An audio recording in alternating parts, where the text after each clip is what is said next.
Retirement brings a host of questions, such as, have you saved enough? Do you have the right investments?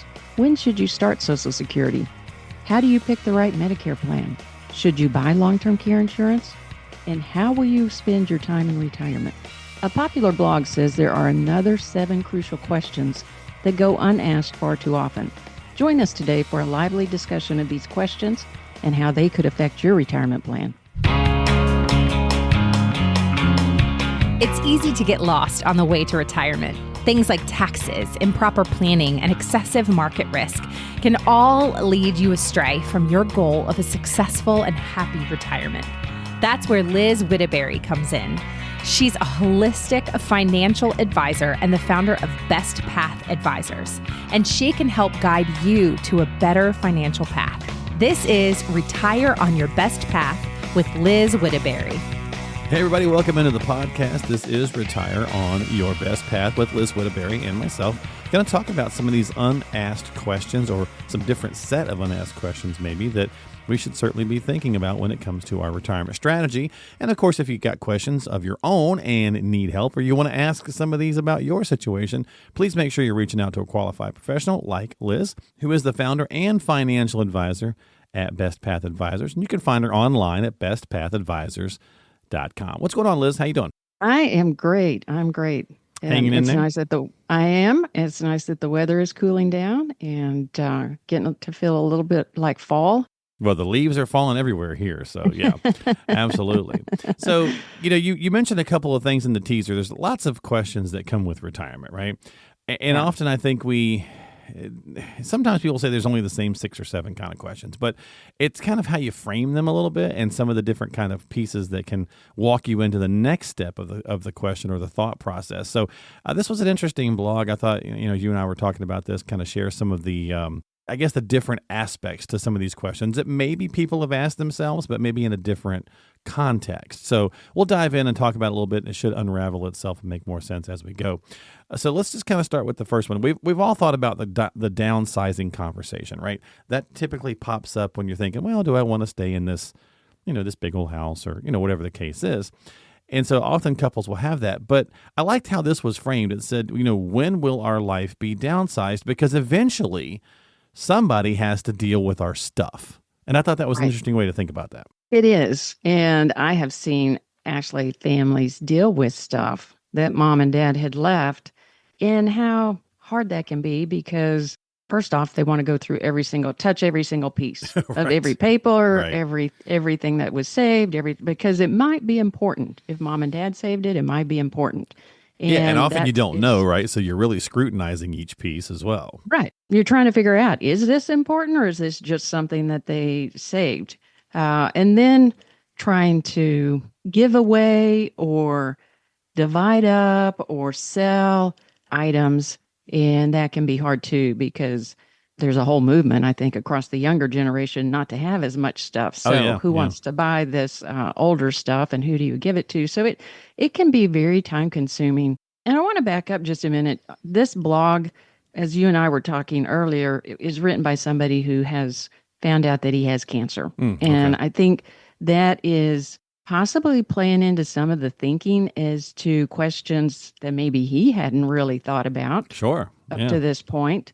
And now he's thinking about his wife and his children, and he's thinking about it from this different perspective. The I won't be. The I won't be here perspective for sure. Because I think a lot of us, we know it's coming, right? Obviously, we hope that we're going to have a nice long retirement, and then, and then eventually we'll pass away. But when I think it's staring you in the face, it does certainly change a few of the ways you're thinking about that. And that's the thing, I think, again, with this first question, it's kind of that same thought process.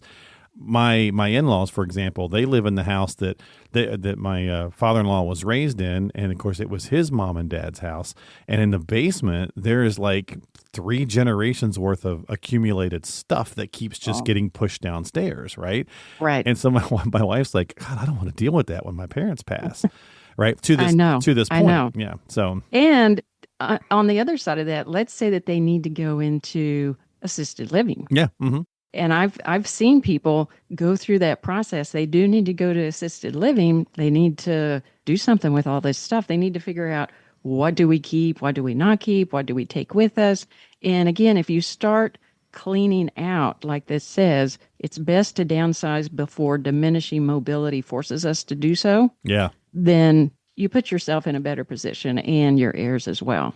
Well, and if you kind of keep that framework in mind when we talk about some of these other questions, it certainly takes on a different spin. So for number 2, for example, are we putting off estate planning wrongly, because we all know we don't need to talk about estate planning, but wrongly assuming that we'll be capable of handling it later, right? You don't know that, and not necessarily like a terminal illness like this gentleman, but what if you just start to suffer some mental decline and maybe aren't thinking as clearly or whatever?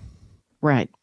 And when you have your mental faculties, I think if you will really follow it through all the way to the end and get it very well organized, you can set things up so that it's easy for whoever's going to be helping you, your daughter, your son, whoever that person is. They can step in, they know how it's organized, they know where the paperwork is, they know what they need to do, they know who they need to call.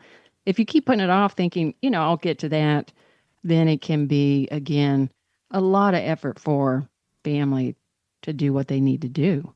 Yeah, and for sure. And you've got to have, some help. Obviously, it's complicated enough dealing with the estate planning and all the different legality things that go into it. But then if you're just not as on the ball, you want to make sure that you're maybe handling this when you are more on the ball so that nothing kind of slips past you.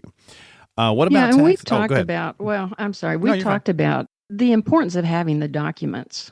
And that is really just a first step, because beyond that, you've got to get everything organized, coordinated. You've got to, have a way that people know what you have and where you have it and what they need to do with that. So, and you've got to do more than just go get some documents and put them on a shelf or put them in a file. You've got to do the rest of it where it is organized and there is a system for where do I pay the bills from? Where do I take money from if I need to help cover some of your bills? Right. Or who do I call to help handle death claims or transferring money to heirs?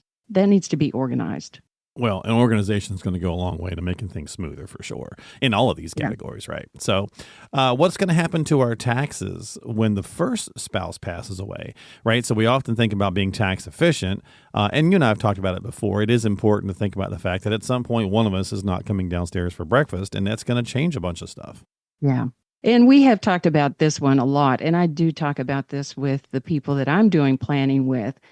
I'm wondering, if this gentleman is not in the financial planning industry. He was a journalist. He's written a lot of books. He's got he contributes to this blog about financial information to help people understand it. But he may not have really thought about it in the past and how much of a change that's going to be for his wife when she's having to file as a single filer as opposed to married filing jointly. And it does make a big difference. You want to know what difference that makes, because Social Security benefits are going to go down and taxes are going to go up. Yeah. Your tax, bracket's going up because you're changing to single, right? So that's going to get narrow, tighter. The thresholds come down. And then of course, we're on the precipice of maybe a tax change anyway. So lots of stuff that could be in there to really change that. Yeah. And just projecting that out and knowing that your plan covers that. That's what I show people when I'm sitting down and doing a projection. Let's assume that somebody's a widow or a widower for 15 years. How does that impact your plan? Just know that you're on the right path. You're on your best path all the way through, no matter what might happen. And that's the purpose of these questions that he's asking. You can't assume that your picture is going to look the same all the way through your full retirement as it does the day that you're getting ready to retire. Things are going to change. There's going to be, and you don't know what all those changes are going to be. Oh, for sure.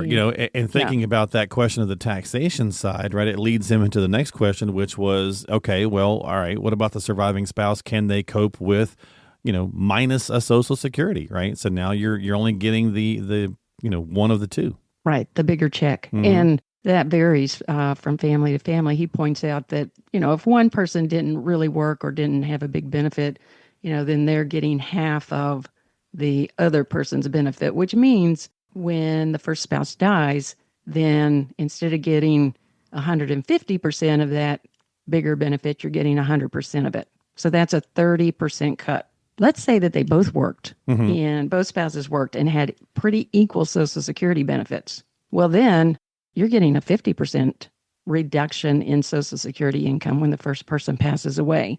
And so you do want to know how that could impact everything else. How does it play into all of your other income and assets and cash flow so that when you're making that initial Social Security decision, you're making a good one that would work if you're both living all the way through or if one or the other of you pass away earlier. Yeah, yeah, for sure. So Yeah. these are some important, good questions. That was four. Number five here, Liz.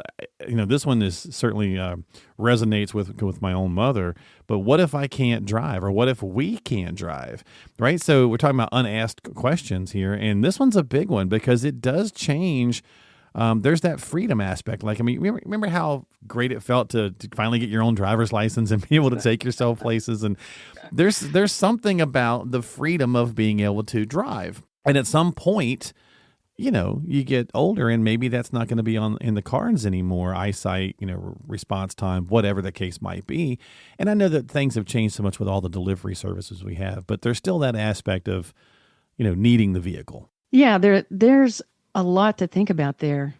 I'm thinking back to my husband's mother, and when she was getting to be in her late 80s, at one Thanksgiving, she said to him, "You haven't taken my keys away yet." We hadn't even thought about it. Right. Okay, so that should have been a clue Right. because within a year, she ended up pulling out in front of a driver and got hit, and it just started a whole downward cycle. Oh, I'm sure. So that should have been a clue. Yeah. But she lived in a small town. We didn't, he said, "Well, should I?" And she said, "Oh, no, I don't think so." And that was a conversation that has stuck with me since then. Yeah. And hoping that when I get to that point, that I can be smart enough to do the things I need to do to stay safe. And that can be hard because you want to do what you want to do. You want Oh, to yeah. just go No. when you want to go. Exactly. My mom's in that boat, right? She's at this place where she kind of could drive, but she let her car go. She decided she didn't want the payment. So, she's like, "No, I'm fine." And then she regretted that. And then she wants to drive, Yeah. but now another year or two's gone by. And, I just don't think that, she has more trouble with mobility. So she would need to take her walker and then be able to load it in the car. All these little kinds of things that I don't Right. know that we think about, And of Well, course, and then we do have the other options now since society is changing. oh yeah, We she loves have those. somebody Yeah. pick us up. We can order for delivery. But one of the things about that is I think you have to start practicing that a little bit. Hmm. Like I'm looking at our grocery list on the weekend, and I said to my husband, because we're really busy, and I said, "I wonder if we could have some of this stuff just delivered." And he said, "I don't know, maybe we could." See, I should be able to just go do that, but I haven't done it before. Yeah. So I got to figure it out. Yeah, And that's the no. thing. If you wait until you're 85 or 90 to figure it out, Yeah. you don't want to figure it out at that point in time. Yeah, So you got to she's start 83. practicing. Yeah, you do have to. She's 83. She's been doing it for a couple of years now, so she's pretty savvy now. But yeah, that initial, somewhere around 80, that initial, figuring out these apps, and it's always kind of interesting watching your elderly parents mess with some of these apps and stuff. Although I still have to laugh every time I think about if you're in a kind of an urban area, you can do the Uber thing or the Lyft thing or whatever.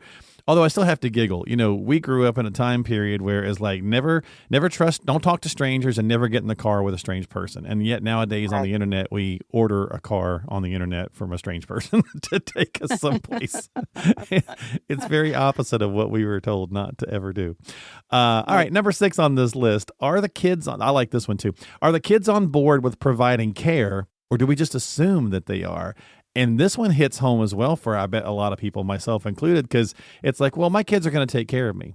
Really? A lot of people say that. Did you talk to them about it? Do they know that?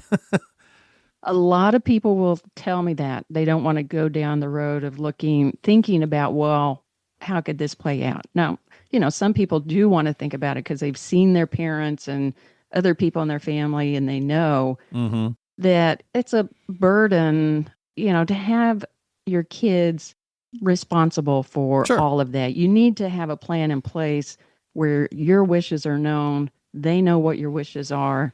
They can carry them out. So it takes that burden of trying to figure it out off of them.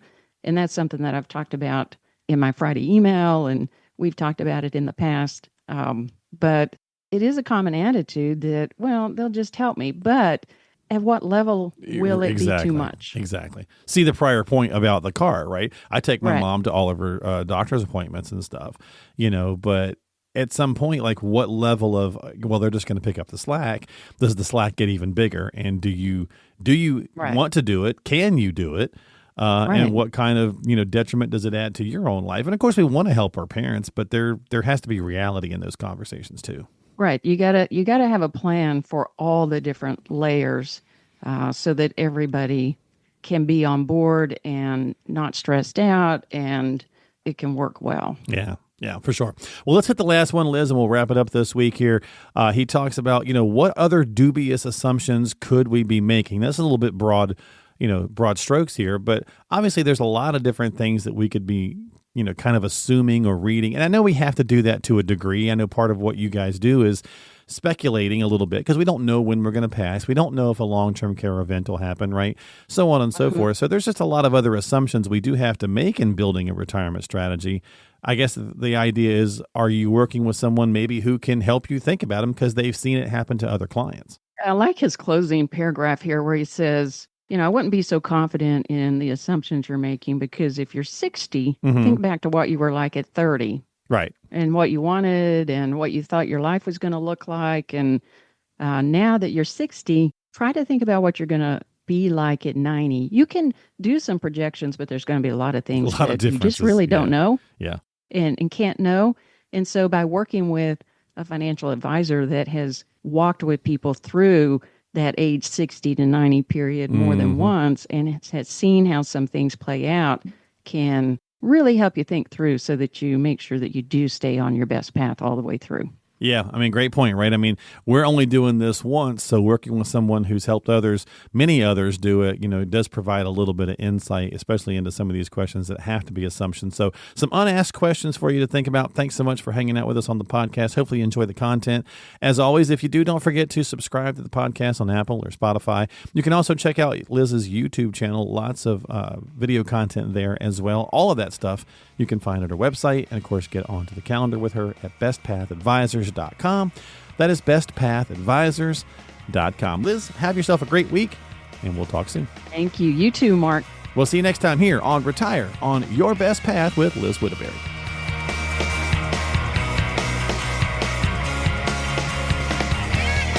The preceding program is sponsored by Best Path Advisors, which is solely responsible for its content. Securities offered through J.W. Cole Financial, member FINRA SIPC. Investment advice offered through J.W. Cole Advisors. Best Path Advisors, J.W. Cole Financial, and J.W. Cole Advisors are unaffiliated entities. The opinions expressed by Liz Whittaberry should not be construed as specific tax, legal, or investment advice, nor as an offer to buy or sell any securities mentioned herein. Neither J.W. Cole Financial nor its representatives provide legal, tax, or accounting advice. Persons who provide such advice do so in a capacity other than as a registered representative of J.W. Cole. Investing is subject to risks, including the loss of principal. Due to volatility within the markets mentioned, opinions are subject to change without notice. Information is based on sources believed to be reliable, however, their accuracy or completeness cannot be guaranteed.